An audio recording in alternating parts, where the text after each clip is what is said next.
ఓం శ్రీ కల్కి అగస్తి సాయ నమో నమః. 107వ దినము. 108 దినముల ఆత్మగాయత్రి సాధన చేసే శిష్యులకు, 48 దినముల ఆత్మగాయత్రి నోమును చేయుచున్న ప్రియమైన శిష్యులకు శ్రీ చండీ మహాదేవి అనుగ్రహ భాషణం. ఓం శ్రీ చండీ మహాదేవియే నమో నమః. వీరత్వముతో కాపాడి జీవులు ఊర్ధ్వముగా వెళ్ళుటకు సహాయపడే శ్రీ చండీ మహాదేవి ఆశీస్సులు అందరికీ లభించుగాక. ప్రేమ నిండిన మానవాత్మలారా, ఈ భూమిపై మానవుల కదలిక తగ్గిపోయి దైవముల కదలికలు అధికమై ఉన్నట్లుగా అందరూ తెలుసుకొనండి. మానవ దేహంలో అన్ని ఉన్నత శక్తులు చొచ్చుకొని వెళుతూ పనిచేస్తున్నందున మానవులు తమ గుణ విశేషముల నుండి ఉన్నత స్థితికి ఎదిగి దైవముల గుణ విశేషములను పొందుతున్నారు. శ్రీ చండీ మహాదేవి అయిన నేను నవదుర్గలలో ఒకరిని. నా శక్తులలో నవశక్తులలో రక్షణ శక్తిని. జీవాణువు గూటి యొక్క వెలుపలి ఆవరణలో నిలిచి నేను కావలి కాస్తాను. చండి యొక్క పని ఎప్పుడైనా సరే వీరత్వముతో కావలి కాయుటయే అయి ఉండును. భౌతికంగా కావలి దైవములు అనేకులు ఉన్నారు. అయితే ఇంటిలోనే నిలిచి కావలి కాచే దైవము వలె నేను ఆదిశక్తితో కలిసిపోయి ఆ తల్లి శక్తులకు కావలి కాస్తాను. ఇంటిలోనే అంటే ఇక్కడ జీవాణువు గూటిలోనే నిలిచి ఆదిశక్తి శక్తులతో కలిసిపోయి ఆ తల్లి శక్తులకు కావలి కాస్తుంది అమ్మ చండీ మహాదేవి. అది ఇల్లు అంటే. ఈ విశ్వములో నా పని విభిన్నముగా ఉండును. శ్రీ చండీ మహాదేవి అయిన నేను ఈ భూమిపై అంతటా పరుచుకొని ఉండే విద్యుత్ శక్తుల చుట్టూ ఒక కంచె వలె నిలిచి ఉంటాను. నా అణువు యొక్క మూల గర్భస్థ పదార్థము ఇతరులు స్పృశించలేని విధముగా తనలో విద్యుత్ శక్తిని కలిగి ఉండి పనిచేయును. ఇతర ఏ విధమైన శక్తులు కూడా నేను నిలిచిన చోటును దాటి లోపలకు ప్రవేశించి ఆదిశక్తి యొక్క విద్యుత్ శక్తులను తాకలేవు. మూలాన్ని రక్షించే శక్తులు నా వద్ద ఉన్నవి.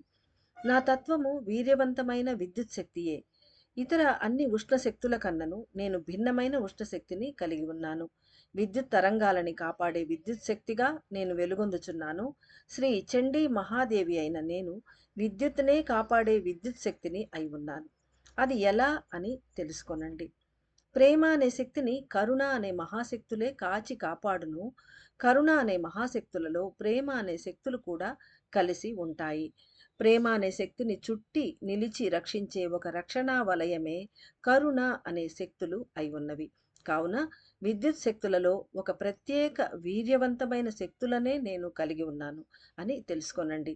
నా వీరతత్వము అణువులకు ఆహారంగా మారదు. అందుకు బదులుగా అణువుల ఆహారానికి రక్షణ కల్పించే తత్వాన్ని కలిగి ఉండును. సకల దేవతలు సంక్షేపిస్తున్న ఈ సమయంలో దేవతలందరికీ చుట్టూ రక్షణ వలయములా నిలిచి ఉండే నేను ఈ సమయంలో సంక్షేపిస్తున్నందున శక్తులందరూ సంక్షేపించారు అని మీకు బోధపడగలదు. అంటే సకల దేవతలు ఈ సమయంలో సంక్షేపిస్తూ ఉన్నారు. ఎప్పుడైతే అమ్మ సంక్షేపించేసింది అంటే చండీ మహాదేవి వెళ్ళిపోయారు అంటే మిగతా శక్తులన్నీ కూడా సంక్షేపణ చెందాయి అని మనకు అర్థమైపోతుంది అంటున్నారు. ఆది పరాశక్తి అను మూల బిందువులో నేనే ఆఖరు మరియు ఎల్ల శక్తిగా సంక్షేపిస్తూ ఉన్నాను. అన్ని స్థితులను సాక్షిగా నిలిచి చూస్తున్న శ్రీ ఆది కామాక్షి అను విద్యుత్ శక్తి నా తరువాత మూలములో సంక్షేపించగా బిందువు అను మూలశక్తియే ఊర్ధ్వముగా ప్రయాణించును లేదా పైకి వెళ్ళిపోవును. అంటే అది ఇక్కడ మన పీనియల్ గ్లాండ్లో కరిగిపోయి పైకి వెళ్ళిపోతుంది. విద్యుదయస్కాంత తంతువులలో ఉండే విద్యుత్ శక్తులు సంపూర్ణముగా ఖండించబడును. అంటే విద్యుదయస్కాంత శక్తులు కలిపి మనం ఇంధనాలుగా మానవ శరీరానికి అందింపబడుతూ ఉన్నాయి ఇతర చోట్ల కూడా. అయితే అందులో విద్యుత్ అనేది కట్ చేసి తీసేయబడుతుంది. ఎందుకంటే అమ్మలందరూ విద్యుత్ శక్తులు, అగ్నిశక్తులు వాళ్ళు వెళ్ళిపోతున్నారు కాబట్టి విద్యుదయస్కాంత తంతువులలో ఉండే విద్యుత్ శక్తులు సంపూర్ణముగా ఖండించబడును. శ్రీచక్ర ధ్యాన సాధన చేసే అందరూ ఒక సత్యాన్ని బాగా తెలుసుకోవాలి. మీ శిరస్సులో మాయ తెరలు చొచ్చుకొని వెళ్ళి విద్యుత్ తరంగములుగా ప్రవహించే నేను ఈ సమయంలో సంక్షేపిస్తున్న కారణంగా ఈ భూమిలోనూ మీ దేహములోనూ ఉష్ణము అనేది క్షీణించును.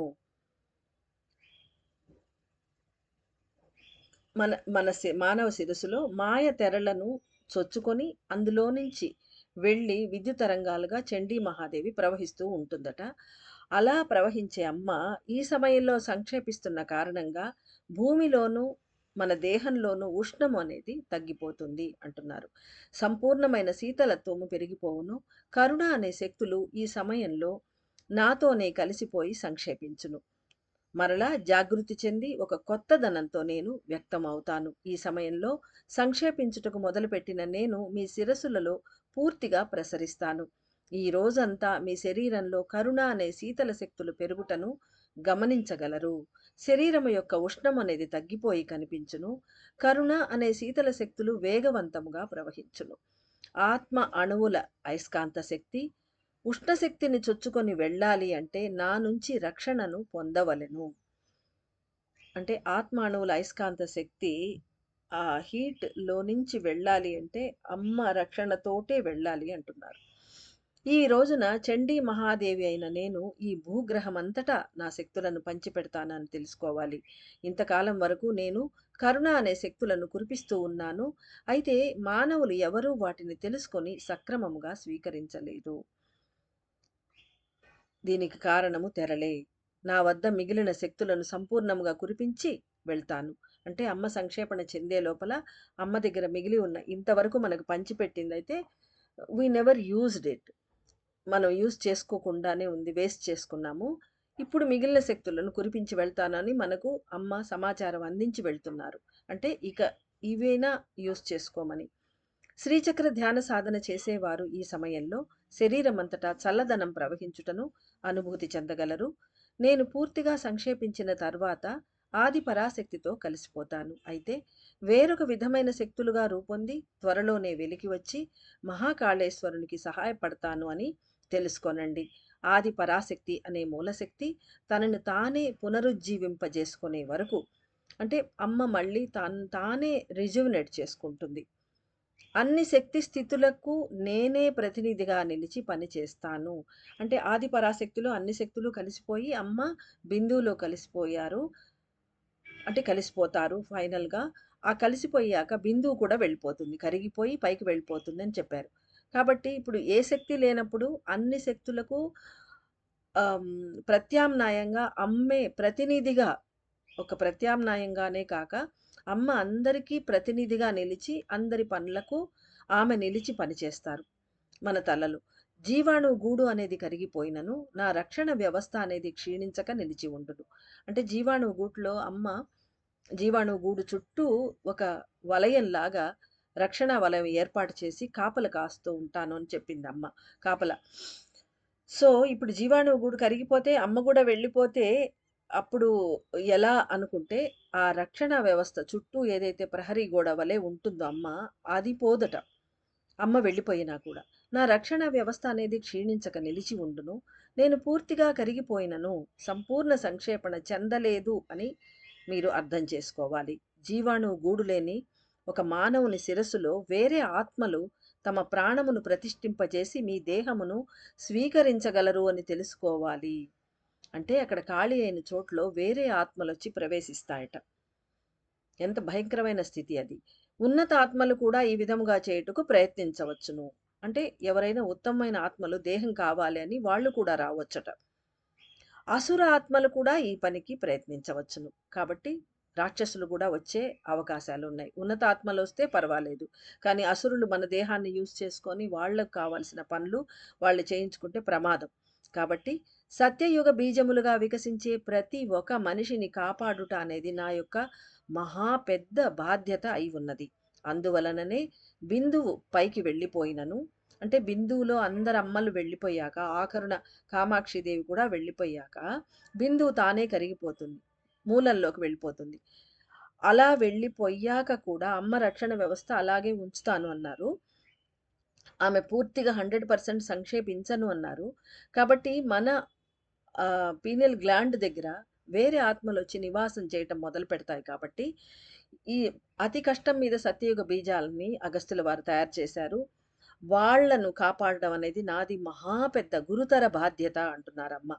కాబట్టి బిందువు పైకి వెళ్ళిపోయినను, జీవాణువు గూడు పూర్తిగా కరిగిపోయినను, అన్ని శక్తి దేవతలు పూర్తిగా సంక్షేపణ చెందినను, ఆఖరుకు నేను కూడా పూర్తిగా సంక్షేపించిపోయినను, నా ఉనికిని ఒక మాయ వలె కల్పించి అంటే ఒక ఇల్యూషనరీ ఆహ్, ఒక వస్తువులాగా అక్కడ కల్పించి నిలుపుతాను.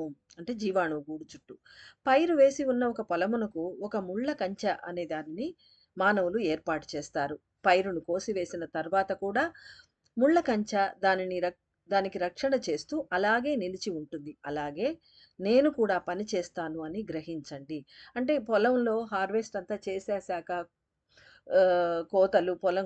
పైరు కోతలు, నూర్పిళ్ళు అన్నీ అయిపోయాక బస్తాలకు అన్నీ తీసుకెళ్ళిపోతారు ఇళ్ళకి. అయినా గూడా కంచెను తీసేసేయరు. మళ్ళీ వేసుకోవాలి కదా వాళ్ళు. అందుకోసం అది అలాగే ఉంచుకుంటారు. ప్రతిసారి హార్వెస్ట్ అయ్యాక ఆ కంచెను తీయరు, ముళ్ళ కంచెను. అలాగే ఉంచుతారు. అదే విధంగా అమ్మ కూడా బిందువు కరిగిపోయినా, శక్తులందరూ వెళ్ళిపోయినా కూడా తను ఆ రక్షణ గోడను ముళ్ళ కంచె వలె అది అలాగే ఉంచుతుందట. సో దట్ ఎవరు రాకుండా లోపల వచ్చి ఉండకుండా. దీని వలన ఇతర ఆత్మలు జీవాణువు గూడు సంక్షేపించిన విషయము తెలుసుకోలేని విధముగా కాపాడుతాను అని తెలుసుకొనండి. ఉష్ణమును కాపాడుతున్నంత కాలము నేను కూడా ఒక ఉష్ణశక్తినే గానే నిలిచి ఉన్నాను. ఉష్ణమును కాపాడడం అంటే ఇన్ని రోజులు శక్తులు ఉన్నాయి అక్కడ జీవాణువు గూడులో 64 శక్తులు, ప్రాణశక్తి అందరూ ఉన్నారు. అవి ఉన్నన్ని రోజులు అమ్మ ఉష్ణశక్తిగానే నిలిచి వాటికి అనుగుణంగా కాపలా కాస్తూ ఉన్నారు. ఈ సమయంలో మీ శిరస్సులో జీవాణువు గూడు అనే ఉష్ణశక్తి పూర్తిగా సంక్షేపించిన తరువాత కూడా నేను వెలుపలే కాపలాగా నిలిచి ఉంటాను. అయితే నా ఉష్ణశక్తి కూడా పూర్తిగా సంక్షేపించును అని తెలుసుకోనండి. ఎందుకంటే ఈమె కూడా స్త్రీ శక్తి కదా! అందుకని ఈమె కూడా వెళ్ళిపోవాలి రూల్ ప్రకారం. శీతల శక్తులతో నేను ఒక కోట గోడ వలె నిలబడతాను. అయితే ఇప్పుడు ఆమె శక్తులను ఇంధనాలను చేంజ్ చేసి ఇప్పుడు ఉష్ణశక్తి కాకుండా శీతల శక్తులు. ఎందుకంటే ఆత్మలన్నీ రిలీజ్ అయ్యి ఈ శక్తుల స్థానంలో వాళ్ళు పనులు చేయడం మొదలుపెడతారు. వాళ్ళందరూ శీతల శక్తులు వాళ్ళు. శివుని శక్తులు. కాబట్టి శీతల శక్తులతో నేను ఒక కోట గోడ వలె నిలబడతాను. అన్నామలయార్ సన్నిధిలో ఏ సమయంలో అయితే సంపూర్ణంగా యాగములు నెరవేరునో, ఎప్పుడైతే అందరి ఇళ్లల్లో అగ్ని పూజ పూర్తి అగునో, ఆ సమయంలో అన్నామలయార్ ప్రతి ఒక్కరి శిరస్సులో జీవాణువు గూడుగా రూపొందగలరు. అన్నామలయార్ సన్నిధిలో, తిరువణ్ణామలైలో స్వామి సన్నిధిలో జరుగుతున్న మహాయాగం ఎప్పుడైతే సంపూర్ణంగా నెరవేరుతుందో, ఎప్పుడైతే అందరి ఇళ్లల్లో అగ్ని పూజ అంటే అందరినీ చిన్న చిన్న యాగాలు చేయమన్నారు ఇంట్లో. అది అగ్ని పూజ అంటే అది పూర్తవుతుందో ఆ సమయంలో అన్నామలయార్ ప్రతి ఒక్కరి శిరస్సులో జీవాణువు గూడుగా రూపొందగలరు.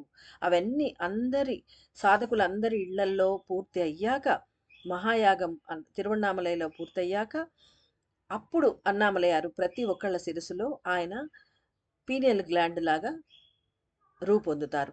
వారు నిర్మించే జీవాణువు గూడు మీ శిరస్సులో 18 పొరల శక్తులను కలిగి ఉండును. అంటే ఇంతకుముందు అమ్మ ఆది పరాశక్తి ఉన్నప్పుడు 12 పొరలుండేవి. అంటే ఉన్నాయి. ఇప్పుడున్నాయి. ఇకపై అన్నామలయారు వచ్చి ఆ గూడు కట్టుకున్నప్పుడు, తనను తాను గూడుగా మార్చుకున్నప్పుడు అది 18 పొరల శక్తులను కలిగి ఉండును. అంటే 18 వర్తులాకారంలో అవి ఉంటాయి. ఈ ప్రక్రియ అంతా జరిగి అన్ని పొరలు సంపూర్ణంగా ఏర్పడుటకు ఇంకొక 108 దినముల కాలము ఆవశ్యకమగును. అంతవరకు నేనే అన్నామలయార్ జీవాణువు గూటిని కాపలా కాస్తూ ఒక రక్షణ కవచము వలె నిలిచి ఉండగలను. నా శక్తులన్నీ ఆదిశక్తితో కలిసి సంక్షేపించినా కూడా ఒక మాయా రూపంలో నేను నిలిచి ఉంటాను అని తెలుసుకొనండి. మీ శిరస్సులలో పెద్ద మార్పులు సంభవించే వరకు నేను రక్షణ వలయం వలె నిలిచి రక్షిస్తాను. పెద్ద మార్పులు అంటే ఇక్కడ జీవాణువు గూడు ఏర్పడడం అనేది చిన్న విషయం కాదు. ఒక పూర్తి గ్రంథియే కరిగిపోయి మళ్ళీ ఏర్పడడం ఫిజికల్ లెవెల్‌లో అనుకుంటే. కానీ ఆ శక్తులు మొత్తం వెళ్ళిపోయి అక్కడ ఎంటైర్‌లీ వేరే సిస్టమ్ అక్కడ ఏర్పడడం అనేది పెద్ద మార్పే. కాబట్టి ఆ పెద్ద మార్పులు సంభవించే వరకు అమ్మ రక్షణ వలయం వలె నిలిచి రక్షిస్తాను అని చెప్తున్నారు. భౌతికంగా ఒక ఇల్లును నిర్మించుకునే మానవులు దాని అభివృద్ధిని ఎవరూ చూడకూడదు అని తలచి రక్షణ కోసం భౌతికంగా ఒక అడ్డుగోడ వలె ఒక దానిని సృష్టించి అంటే ఒక గ్రీన్ స్క్రీన్ లాంటివి బిల్డింగ్స్ దగ్గర కడుతూ ఉంటారు. లోపల కన్‌స్ట్రక్షన్ తెలియకుండా. అది చెప్తున్నారమ్మ. మరుగుపరిచినట్లుగా నేను కూడా అరుణాచలేశ్వరుడు అనే ఆత్మకణము 18 పొరలు కలిగిన జీవాణువు గూడుగా రూపొందు వరకు రక్షణగా నిలిచి ఉంటాను అని తెలుసుకోనండి. దీని వలన ప్రతి ఒక్కరి శిరస్సులోనూ అనేక విధములైన మార్పులు ఏర్పడును. అందరూ జాగ్రత్తగా వ్యవహరించాలి. శ్రీ చాముండి అయినా, చండీ దేవి అయినా నేను సంక్షేపించుటను అనేక ఉన్నత స్థితుల శక్తులు తెలియజేయును. అంటే అవి అమ్మ సంక్షేపించే విషయాన్ని వేరే శక్తులు అవి ఎమిట్ అయినప్పుడు అవి తెలియజేస్తాయట మనకు. భూమిపై మార్పులు సంభవించును. అన్ని శక్తి స్థితులు సంక్షేపించుటను నేను ధృవీకరిస్తాను. అన్నిటిని ఈమె చూసి ఆమె స్పష్టం చేసి ఆహ్, ఫైనల్ చేస్తుందనమాట. అయింది ఈ విధంగా సంక్షేపణ అని. ధృవీకరణ చేస్తుందమ్మ. అగస్త్యుల వారు ఈ రోజంతయు 108 ఆహుతులను అందిస్తూనే ఉంటారు. 18 దినములుగా సప్త ఋషులు చేసిన ఈ మహాయాగముల శక్తులన్నీ నా సంక్షేపణను ప్రకటించును. భావనా స్థితులతోనే నన్ను అందరూ స్వీకరించాలి. కరుణాశక్తులు కూడా కరుణాశక్తులు పూర్తిగా పెరుగును. రక్తము కూడా వానిని ప్రకంపనతో అంటే ఒక పెద్ద అదురుపాటుతో స్వీకరిస్తుంది అని చెప్పారు. పెద్ద ప్రకంపనతో స్వీకరించును. ప్రియమైన ఆత్మలకు సంపూర్ణ శక్తులను కురిపించి శ్రీ ఆది కామాక్షి రాకకై నేను వేచి ఉన్నాను. రేపటి రోజు ఉదయం లోపల కలియనున్న కామాక్షితో మీ శిరసులో ఉన్న బిందువుతో పెనవేసుకొని ఉన్న జీవాణువు గూడు కూడా కరిగిపోయి మాయమగును అని తెలుసుకొనండి. పూర్ణత్వం చెందే వరకు నేను రక్షిస్తూ ఉంటాను. అందరూ గ్రహించి ఉన్నత స్థితికి చేరండి. శ్రీ చండీ మహాదేవి యొక్క పరిపూర్ణమైన ఆశీస్సులు.